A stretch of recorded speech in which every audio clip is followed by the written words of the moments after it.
आशियाना उत्सव पॉडकास्ट में आपका स्वागत है। हम सीनियर्स हम सीनियर्स हम सीनियर्स हम सीनियर्स हम सीनियर्स हम सीनियर्स हम सीनियर्स हम सीनियर्स हा हा हा हम सीनियर्स हम सीनियर्स हम सीनियर्स। सिर पर गठरी ज्ञान से भरी, सिर पर गठरी ज्ञान से भरी, हम शजर बने सब छाया है खरी, हम शजर बने सब छाया है खरी। हो हम सीनियर्स हम सीनियर्स हम सीनियर्स हम सीनियर्स। नमस्कार दोस्तों, आप सबका स्वागत है National Institute of Social Defence और Ministry of Social Justice and Empowerment Government of India एवं मीडिया फॉर कम्युनिटी फाउंडेशन के संयुक्त तत्वाधान में वरिष्ठ नागरिकों द्वारा प्रस्तुत इस खास कार्यक्रम श्रृंखला अनुभव में, जिसके प्रोजेक्ट कोऑर्डिनेटर हैं डॉक्टर आर श्रीधरन और आलोक वर्मा और रेडियो कोऑर्डिनेटर्स हैं पूजा मुरादा, कौशल्या एवं साई सुधा। दोस्तों, कार्यक्रम में प्रवेश करने से पहले मैं आपको एक टोल फ्री नंबर बताना चाहूंगा जो हमारे सीनियर सिटीजन्स की मदद और उनके सपोर्ट के लिए है। आप इस नंबर का इस्तेमाल सुबह 8 बजे से लेकर के रात्रि 8 बजे तक कर सकते हैं। यदि आपको किसी तरह की मदद, किसी तरह के सपोर्ट की जरूरत है तो आप इस टोल फ्री नंबर 14567 पर कॉल कर सकते हैं। एक बार पुनः दोस्तों रिपीट कर देता हूं, आप सभी चाहें तो इसे नोट भी कर सकते हैं। 14567 यह नंबर सीनियर सिटीजन के सपोर्ट और उनकी मदद के लिए है। अब आइए दोस्तों बढ़ते हैं आज के कार्यक्रम की ओर।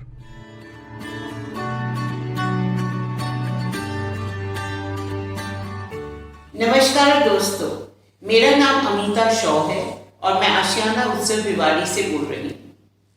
हम आपके लिए हमेशा बहुत इंफॉर्मेटिव प्रोग्राम्स लेके आते हैं और वो बहुत दिलचस्प होते हैं। आपको याद होगा कुछ दिन पहले हमने आपके लिए एक ट्रैवल प्रोग्राम बनाया था जहाँ आप घूमने जा सकते थे। अब गर्मी की छुट्टियाँ आने वाली हैं तो सबको कहीं ना कहीं जाने की इच्छा होगी। हम आपके लिए लाए थे तब डलहौजी और चंबा की सैर, और आज हम आपको ले चलेंगे कुमाऊं हिल्स में। जो कुमाऊं की पहाड़ियां हैं वहां हम आपको लेके चलेंगे और इसके बारे में हमें जानकारी देंगे राजेश पल्ला जी। राजेश पल्ला जी, आपका तहे दिल से मैं स्वागत करती हूँ, आपका प्यार भरा नमस्कार। और हमारे श्रोताओं को आज आप क्या बताने वाले हैं कुमाऊं के बारे में? मैं श्रोताओं को पहले तो कुमाऊं की सुंदरता के बारे में बताऊंगा। जी देखिए, हिमालयों में स्थित उत्तरांचल वादियों और पहाड़ों से भरपूर है। जी जी बिल्कुल बिल्कुल। और यहाँ कलकल करते झरने, ऊंचे देवदार, चीड़ और बुरांश के पेड़ जी मनमोहक दृश्य प्रदान करते हैं। जी बहुत बढ़िया जी। हर जगह आपको प्राचीन और नवीन मंदिर जी मिलते हैं, इसीलिए उत्तरांचल को देवभूमि भी कहा जाता है। जी बिल्कुल बिल्कुल। उत्तराखंड को 2 भागों में मुख्य हैं, एक गढ़वाल और एक कुमाऊं। अच्छा, 2 भाग हैं जी। तो हम आज कुमाऊं की बात करेंगे। जी जी जी। कुमाऊं के मुख्य शहर में नैनीताल मुख्य है जी। और उससे थोड़ा और आप ऊपर चढ़े आगे जाएं तो अल्मोड़ा, रानीखेत, कसौनी, बिनसर जी और जागेश्वर ऐसे और भी छोटे। नैनीताल का तो नाम हमेशा सुनते हैं पर बाकी शहरों का नाम लोगों ने कम सुना। नैनीताल, रानीखेत ऐसा है कि यहाँ से दिल्ली से यदि हम बात करें, क्योंकि हम दिल्ली एनसीआर में रहते हैं तो 6-7 घंटे में लोग पहुंच जाते हैं, गए आगे। पर ये ऊपर पहाड़ियों का रास्ता है, रास्ता थोड़ा वक्त भी लगता है और ज्यादा ऊंचाई पे जाओ तो लोगों को थोड़ी स्पीड की भी कम हो जाती है। और अब जैसे रानीखेत, अल्मोड़ा है जगह देखने के लिए, इसके लिए आप क्या करें, जगहों को रानीखेत, अल्मोड़ा और इनको देखने के लिए आप अल्मोड़ा को अपना बेस बना सकते हैं। मतलब आपने एक जगह जाके ठहर गए और फिर आप ट्रैवल करते रहे। अब जैसे अल्मोड़ा बेस बना लिया तो रानीखेत एक पुरानी यदि हम कहानियां सुने तो रानी पद्मिनी हुआ करती थी, जिसको ये जगह और वादियां बहुत अच्छी लगी तो राजा सुकर देव होते थे उन्होंने उसके लिए वहाँ एक महल तो ये हिस्टोरिक जगह, हिस्टोरिकल, लेकिन अब वो महल नहीं है। लेकिन रानीखेत में इतनी ऊंचाई में आज भी 9 होल कोर्स गोल्फ कोर्स क्या तो जो गोल्फ के प्रेमी हैं वो वहाँ जा हॉलीडे सकते भी कर लें हैं और गोल्फ भी खेल जी सकते जी हैं। जी। दूसरा शहर है कसौनी। कसौनी भी एक छोटा शहर है। यहाँ गांधी जी जब जेल से रिहा हुए थे जी, तो इन्होंने वहां जाके एक अणुशक्ति आश्रम की स्थापना की थी। अच्छा, उतनी दूर जाके? हाँ जी जी जी। और सुमित्रानंदन पंत जो हमारे हिंदी के मशहूर राइटर भी हैं, साहित्यकार भी हैं, उनका भी यहाँ पे रानीखेत में म्यूजियम है। रानीखेत में पंत का म्यूजियम। जी जी जी, ये तो बहुत बढ़िया जानकारी आपने दी हमें जी। उसके बाद कसौनी से आप जब देखें तो गरुड़ वैली और उसके दूसरी तरफ के सारे पहाड़ आपको एक बहुत सुंदर नजारा देते हैं, पूरी हिमालयन रेंज जो है वहाँ पे। अच्छा, मैं एक चीज जानना चाहती हूँ राजेश जी कि अल्मोड़ा आप कैसे पहुंचे? अल्मोड़ा आप यहाँ से देखिए, दिल्ली से आप जाएं तो काठगोदाम तक ट्रेन है। अच्छा, ट्रेन में? काठगोदाम से आप फिर आगे जा सकते हैं अल्मोड़ा के लिए,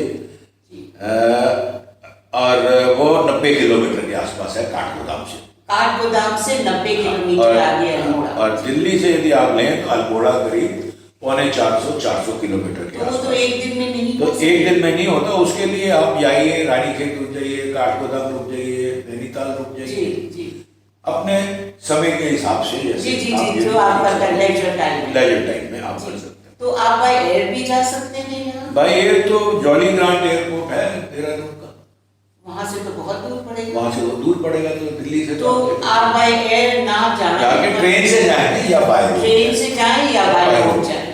जी जी। तो हम यहाँ से, पर नैनीताल में क्या मतलब आप सोचते हैं थोड़ा कमर्शियल तो हो? नैनीताल बहुत भीड़ भाड़ वाला है, ये शांत है, कोई ज्यादा टूरिस्ट जो है जैसे दिल्ली एनसीआर से जाता है तो मैं कहूँगा 70% टूरिस्ट जो है नैनीताल, रानीखेत और वहीं रुक जाते हैं। बहुत कम लोग हैं जो ऊपर जाते हैं। पर अगर आप नेचुरल ब्यूटी देखना चाहते हैं तो आपको आगे ऊपर जाना पड़ेगा। जी जी जी। तो अल्मोड़ा की सैर करते हैं, अल्मोड़ा में पहुंच जाते हैं, और आप ये बताएं कि यहाँ पे और क्या देखने लायक? देखिए, वहां से आप देखेंगे तो अल्मोड़ा से आगे, अल्मोड़ा में तो आपने बेस बना लिया। उसके बाद आप जब कसौनी जाते हैं नीचे देखेंगे बैजनाथ मंदिर है जो गोमती के किनारे है। अच्छा अच्छा अच्छा। और यहाँ जो है 5000 साल पुराने मंदिर है, और वहाँ पे एक आपको काले पत्थर के अंदर पार्वती की बहुत ही सुंदर मूर्ति भी देखिए। और इन जगहों पे उन्होंने क्या किया है, अब इसके बाद अपने अल्मोड़ा कर लिया, वहां से हम बिनसर बना सकते हैं। बिनसर आप डे ट्रिप भी बना सकते हैं जी, और बिनसर रात भी रुके जी, यदि रुक सकते हैं तो। बिनसर में एक वाइल्ड लाइफ सेंचुरी है। क्या बात है? यहाँ आपको भालू, लेपर्ड, बंदर और तरह तरह के पक्षी नजर आएंगे। अच्छा, मैंने कभी सुना ही नहीं। ये बहुत है। और मैं जब पिछली दफा गया था जी, मैं 8-10 साल पहले, तब तो बिनसर के अंदर बिजली भी अलाउड नहीं थी, नेचुरल था। आपको रात को लालटेन दे दी जाती थी, सुबह पानी की बाल्टी गर्म मिलती थी, उसको उन्होंने प्रोटेक्टेड नेचुरल हैबिटेट रखा। और यहाँ पे जो पॉइंट है जहाँ आप यदि सुबह या शाम को देखें और मौसम साफ हो तो आपको यहाँ से जो नज़ारा मिलता है, आप केदारनाथ, बद्रीनाथ, शिवलिंग, त्रिशूल, नंदा देवी के पूरे पहाड़ों की आपको, आपने तो मुझे इतना मोटिवेट कर दिया है कि लग रहा है कि जल्द से जल्द जाना है। जी जी जी जी। अल्मोड़ा से फिर एक आप डे ट्रिप बना सकते हैं, सुबह जाके जागेश्वर। जागेश्वर एक मंदिरों का समूह है जी। यहाँ 8वां ज्योतिर्लिंग भी स्थित है। अच्छा। और आर्कियोलॉजिकल म्यूजियम है जिसमें विशेष प्राचीन मंदिरों से अलग अलग जगह से मूर्तियां लाके सुरक्षित रखी गई। अच्छा, आर्कियोलॉजिकल सर्वे उसको मेंटेन करता है। जी जी। तो मैं समझती हूँ कि ये बहुत पुराने पुरातत्व होंगे, ये पुराने 4-5 आर्कियोलॉजिकल सर्वे तो नई चीजों की देखभाल नहीं करता, पुरानी की। जी जी। तो और बताएं, और तो बहुत दिलचस्पी आ रही है, मुझ में आ रही है, तो मेरे श्रोताओं में भी आ रही हो। आपको यदि थोड़ा खाने का और खरीदारी क्यों नहीं तो यहाँ पे अल्मोड़ा की बाल मिठाई होती है। अच्छा, बाल मिठाई सुना तो हुआ है, बहुत मशहूर है। वुलन कपड़े, वुलन मटीरियल, स्वेटर, शॉले। अच्छा, अच्छा। तो अगली सर्दियों के लिए इस आप वहाँ से ला सकते हैं। अच्छा, यहाँ मौसम के हिसाब से आपको आड़ू, खुमानी, आलू बुखारा ये सब भी मिलते हैं, और इनके स्क्वैश और जाम भी जगह जगह पे उपलब्ध है। अल्मोड़ा के ये फलों के अल्मोड़ा की सारी चीजें आपको जैम और स्क्वैश और ये खुरमानी के और इन सब के आलू बुखारे के आपको वहाँ पे जैम मिलेंगे, स्क्वैश मिलेंगे। तो ये फल भी आपको वहाँ उस टाइप खूब मिल जाएगा। हाँ, सीजन में आप जाएंगे तो आपको सीजन में हम तो अब बात कर रहे हैं क्योंकि बच्चों की, अब बच्चे स्कूल जाने लग गए हैं और अब उनकी रेगुलर समर हॉलीडेज होंगी, तो पेरेंट्स जो हैं एक अच्छा ट्रिप बना सकते हैं बच्चों के लिए। और ये एक स्मॉल स्केल इंडस्ट्री होगी मैं मानती हूँ। हाँ, स्मॉल स्केल इंडस्ट्री तो कह सकते हैं आप इसको। जी। और इसको लोकल गवर्नमेंट भी, उत्तरांचल गवर्नमेंट भी सपोर्ट करती है। अच्छा, मैंने कभी कभी देखा है कैलेंडर की तस्वीरों में कि यहाँ कुमाऊं का कल्चर बड़ा रिच है। हाँ, कुमाऊं का कल्चर, आप इनके पहाड़ी गाने सुनिए जी, पहाड़ी गाने बहुत ढोल के साथ, और आप देखेंगे कि जो यहाँ की औरतें हैं ये काफी रंगीन कपड़े पहनती हैं, और सिल्वर जुबली ज्वेलरी, काफी हैवी सिल्वर जुबली कह रहा हूँ, सिल्वर ज्वेलरी पहनती है। तो गाने भी हैं, तो नाच भी है, नाच भी, कुमाऊं डांस है, पहाड़ी डांस है। तो ये तो पुराने अपने कस्टम्स को भी रख रहे हैं, कल्चर को भी इंटैक्ट रख रहे हैं। बिल्कुल ठीक कह रहे हैं जी। और एक चीज और बोलूंगा मैं आपको, पूरे कुमाऊं में आपको बंदर, लंगूर, चीता, पहाड़ी बकरी, जंगल हिरण में जंगल मिलेंगे। आपने सुना होगा इस एरिया में मैन ईटर्स भी और लेपर्ड्स पाए जाते थे पहले, और जिनका आपको याद होगा जिम कॉर्बेट ने अपनी पुस्तक में भी इनका जिक्र किया हुआ है। कुमाऊं रीजन जो मैं अल्मोड़ा ये बोल रहा हूँ, ये यहाँ पे आपको वादियों के नज़ारे और जंगली जानवर और पक्षी भी देखने को मिलेंगे। आपके अपने जिस तरह से आपका इंटरेस्ट है आप उसमें उसको एंजॉय कर सकते हैं। जी। तो मैं समझती हूँ कि अगर अपने फैमिली को लेके जाए यहाँ पे, तो ये एक वर्जिन फॉरेस्ट है और वर्जिन वैलीज हैं, जो अभी ज़्यादा एक्सप्लोर नहीं है ज़्यादा। और होता क्या है जो अभी तक, और आप तो बहुत ट्रैवल करते हैं राजेश जी, कि जहाँ बहुत तादाद में पॉपुलेशन पहुँच जाती है वहाँ इस हैबिटेट का नुकसान होता है, तो उसका नेचुरल जो रिसोर्सेज है उसके लिए अफेक्ट पड़ता है। और वहाँ पे अच्छे होटल वगैरह, होटल यहाँ पे अच्छे हैं, आपको 5 स्टार लग्जरीज तो नहीं मिलेंगी जी, पर स्टेट गवर्नमेंट के भी प्राइवेट होटल्स भी दे आर रीजनेबली गुड। और यदि आप चाय का शौकीन करते हैं तो कुमाऊं की कसौनी की चाय बहुत उम्दा चाय। अच्छा।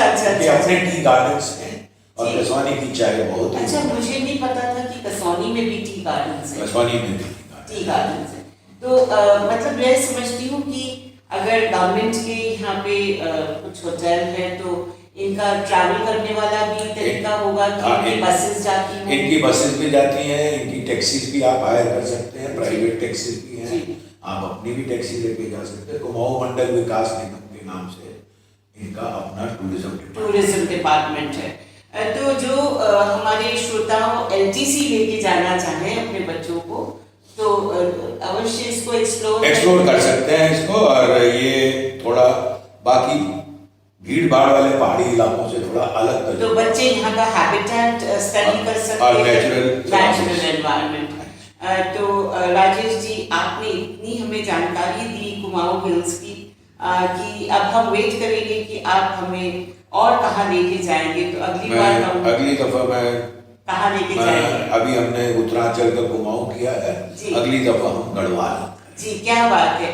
तो हम आपकी ये जानकारी के लिए आभार प्रकट करते हैं और आप हमारे साथ जुड़े इस कार्यक्रम में, तो आपका मेरा सौभाग्य है। जी, शुक्रिया। और हमारे श्रोताओं को ये जानकारी सारी मिली होगी और कुछ नोट्स भी बना लिए होंगे इस कार्यक्रम को सुनने के बाद। तो आज हम यहीं पे विराम करते हैं। मैं एक चीज बोलना चाहूँगा कि समय जब आप जाएं तो आपको मौसम का भी ध्यान रखना है। जी। तो मैं कहूँगा फरवरी मार्च से लेकर जून जी। और सितंबर अक्टूबर नवंबर अच्छा होता है। जी। आगे पीछे सर्दी और बारिश में थोड़ा अवॉइड करें। पर हम तो अब बात कर रहे हैं बच्चों की छुट्टी होगी तो वो तो बहुत ही अच्छा होगा। उसमें कवर हो जाएगा अच्छा मौसम। और आपको ये जानकारी देने के लिए बहुत बहुत शुक्रिया और प्यार भरा नमस्कार। हमारे श्रोताओं को फिर मिलेंगे एक दिलचस्प कार्यक्रम लेके। जी जी, हम तो आपको ट्रैवल गुरु मान लिया है राजेश जी। अरे हाँ। जी, और आपसे हम ये जानकारी लेते रहेंगे। नमस्कार। नमस्कार।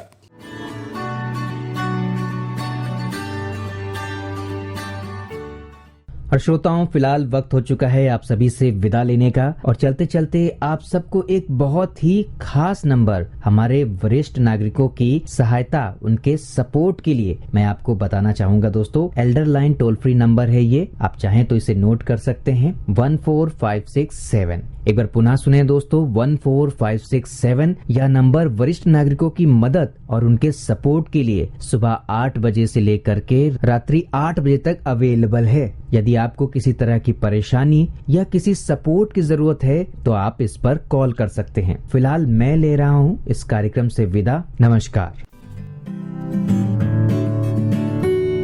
हम सीनियर्स हम सीनियर्स हम सीनियर्स हम सीनियर्स हम सीनियर्स हम सीनियर्स हम सीनियर्स हम सीनियर्स हा हा हा हम सीनियर्स हम सीनियर्स हम सीनियर्स। सिर पर गठरी ज्ञान से भरी, सिर पर गठरी ज्ञान से भरी, हम शजर बने सब छाया है खरी, हम शजर बने सब छाया है खरी। हो हम सीनियर्स हम सीनियर्स हम सीनियर्स।